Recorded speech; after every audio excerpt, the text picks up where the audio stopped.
நிரந்தரமான நோயாளிகள் என்று சில பேர் இருப்பாங்க. தள்ளாத வயது உடையவர்கள் படுத்த படுக்கையில இருக்கலாம். இதை அவங்களுக்கு நோன்பு வைக்க முடியாத நிலையில் அவங்க தள்ளப்பட்டு இருப்பாங்க.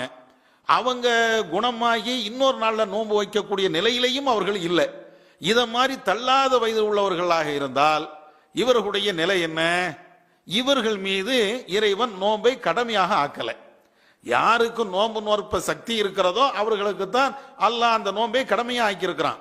தள்ளாத வயது உடையவர்கள், நிரந்தரமான நோயில தள்ளப்பட்டவர்கள், அதுல இருந்து மீண்டே வர முடியாத நிலையில் இருக்கக்கூடியவர்கள், வேற நாட்களிலே நோன்பு நோக்கக்கூடிய வாய்ப்பே அவர்களுக்கு இல்லாமல் இருக்கக்கூடியவர்கள், இத மாதிரி உள்ள ஆட்கள் அவர்களுக்கு நோன்பு கடமை என்று சொல்ல இயலாது.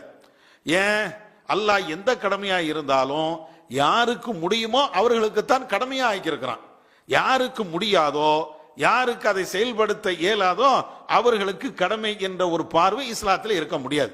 திருமறை குர்ஆனிலே அல்லாஹ் சொல்லி காட்டுகிறான், லா யுகல்லிஃபுல்லாஹு நஃப்ஸன் இல்லா உஸாஹா.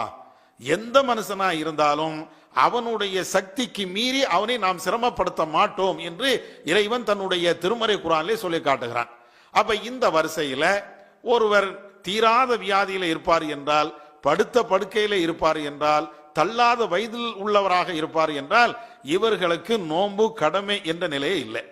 அதே நேரத்தில் சில பேர் இதற்கு வேறு சட்டத்தையும் சொல்வார்கள்.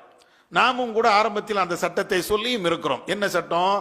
இந்த தீராத வியாதி உள்ளவர்கள், தள்ளாத வயது உள்ளவர்கள், அவர்கள் நோன்பு நோற்கவில்லை என்றால் அதற்கு ஒரு பரிகாரம் செய்யணும்.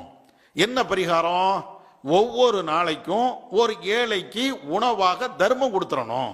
தர்மமாக ஒரு உணவு கொடுத்து விட்டால் அதுக்கு உண்டான பரிகாரம். இவங்க நோன்பு நோக்க தேவையில்லை.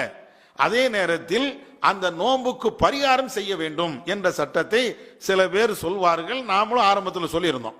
ஆனால் இது மறு ஆய்வு செய்கின்ற அந்த நேரத்தில் இது போன்ற ஒரு சட்டத்தை அல்லாஹ்வோ ரசூலோ நமக்கு சொல்லி